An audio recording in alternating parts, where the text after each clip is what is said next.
Hello बच्चों, let us read a question. A steel wire of diameter 2 millimetre. एक steel wire है जिसकी diameter 2 millimetre है. Has a breaking strength of 4 into 10⁵ newton. ठीक है, तो ये हमारा फोर्स दिया हुआ है. उसकी ब्रेकिंग स्ट्रेंथ दी हुई है, मतलब फोर्स जो वो बियर कर सकता है. What is the breaking force of a similar steel wire of a diameter 1.5 mm.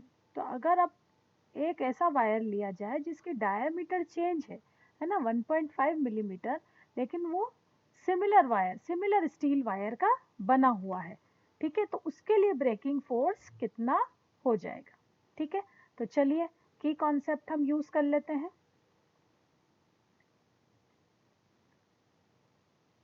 की कॉन्सेप्ट हम लिखते हैं.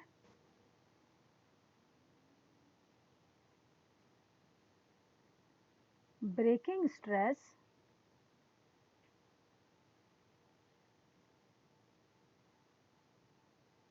is equals to force per unit area. Correct. अब हमें क्या दिया हुआ है, breaking strength means F1 given है, तो 2 वायर है. ठीक है, सो फॉर फर्स्ट वायर हम लिख सकते हैं ब्रेकिंग स्ट्रेंथ को सिग्मा 1 लिख लें, is equals to F1 bye A1. लेकिन हमें वायर की डायमीटर दी है, सो एरिया को हम लिख सकते हैं पाई इंटू d²/4. करेक्ट. तो यहाँ बन गया हमारा 4F1 by pi into d1². Okay, चलिए सेकेंड वायर के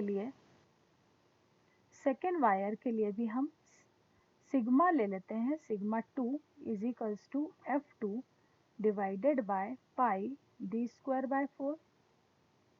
सेम फॉर्मूला बन जाएगा 4 of F2 divide by pi into d². Here अगर यहाँ 1 और 2 लें, सो हमें गिवन है कि दोनों ही वायर सेम मटेरियल के हैं, तो हम कह सकते हैं sigma 1 is equals to sigma 2. Correct है ना. तो ये 1 और 2 के दोनों राइट हैंड साइड हो जाएंगे. 4 of F1 divided by pi into d1² is equals to 4 of F2 divided by pi of d2².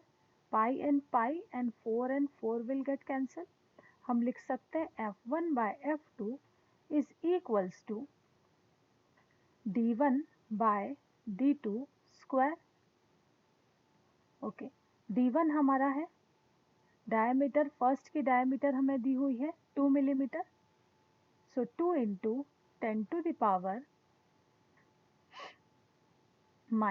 लिख देंगे तो ये मीटर में कन्वर्ट हो जाएगी, by 1.5 into 10⁻³ whole square is equals to F1 is given us 4 into 10⁵ divided by F2. 10⁻³ and 10⁻³ cancel, तो यहाँ हमारी वैल्यू हो जाएगी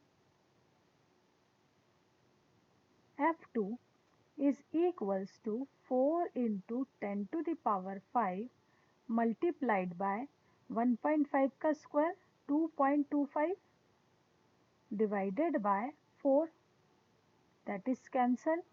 So F2, final answer of F2 will be 2.25 into 10⁵ newton. So यहाँ पर हमारा आंसर आ गया है ना.